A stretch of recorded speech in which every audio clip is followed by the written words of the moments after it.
The schoolhouse window had always glowed at dusk. Every evening, for as long as anyone in Cedar Hollow could remember, a single lamp flickering behind old glass. That lamp belonged to Eleanor Voss. She'd taught in that little building for 34 years, retired now. But she still lived in the small room behind the schoolhouse, still lit that same lamp every night out of habit, or maybe out of something harder to name.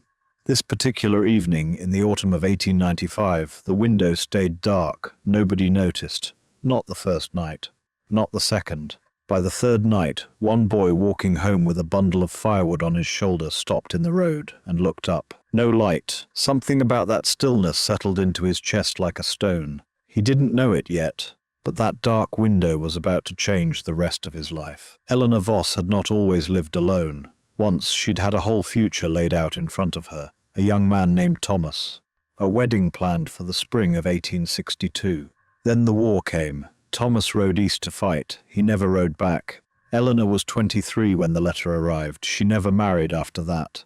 Instead, she opened her heart to a schoolroom full of other people's children.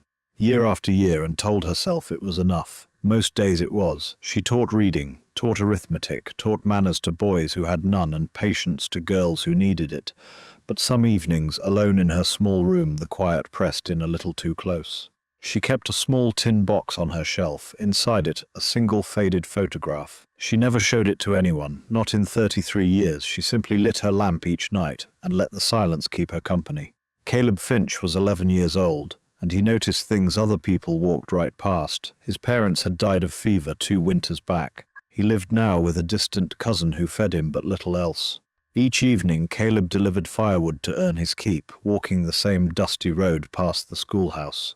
Miss Voss had never taught him. He'd arrived in Cedar Hollow after she'd already retired, but once, on a bitter January evening, she had stopped him on the road and pressed a warm biscuit into his hand. "You look cold, child." No name asked, no explanation given, just kindness offered plainly. Caleb never forgot it. So, when her window stayed dark 3 nights running, something in him refused to simply walk on by. He set down his firewood, walked up to her door, knocked. Silence answered him. He knocked again, louder this time. Still nothing. That silence was about to become the loudest sound in Cedar Hollow. Caleb tried the door. It gave way beneath his hand. Inside, the room was freezing. The lamp sat unlit on the table, its wick untouched for days, and near the small stove Eleanor Voss lay on the floor, still, barely breathing. Miss Voss? Nothing. He didn't wait to think. He ran. Ran the whole way to Doc Harmon's office, lungs burning, screaming her name into the cold evening air. By the time the doctor reached her, Eleanor's pulse was faint, her skin pale as the frost outside. "She's been down for some time," the doctor said grimly. "A fall, most likely. Weak heart. How did you find her?" Caleb's voice shook. Her window went dark. Nobody else noticed.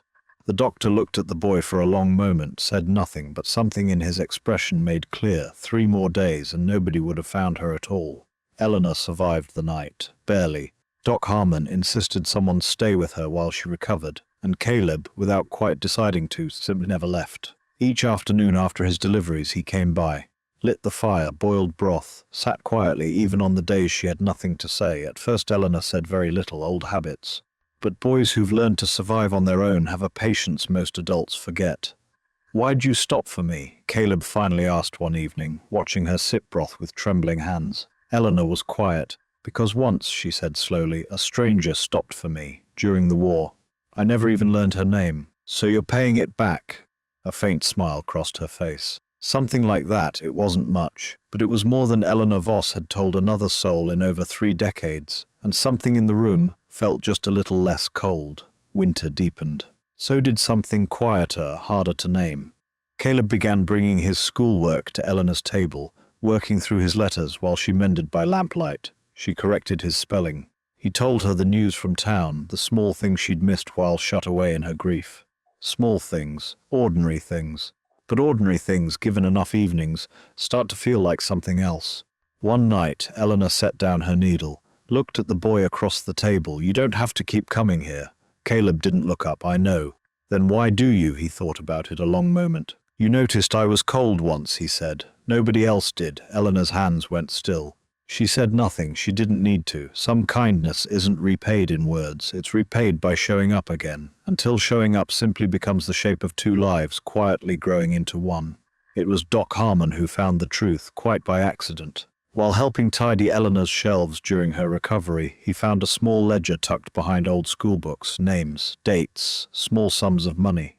Tuition paid, Whitfield boy, 3 years anonymous. Tuition paid, Alvarez sisters, unsigned. School supplies, Reyes family, no name given. For nearly 2 decades, someone had been quietly paying school fees for families too poor to afford them, always leaving the money unsigned at the schoolhouse door. Nobody in Cedar Hollow had ever known who. They'd simply called it in grateful whispers. The schoolhouse blessing.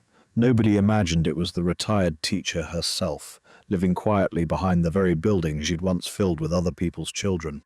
"Eleanor," the doctor said gently. "Why didn't you ever say?" Her eyes filled unexpectedly. "Because I never had children of my own," she whispered. "Thomas and I, we wanted a whole house full.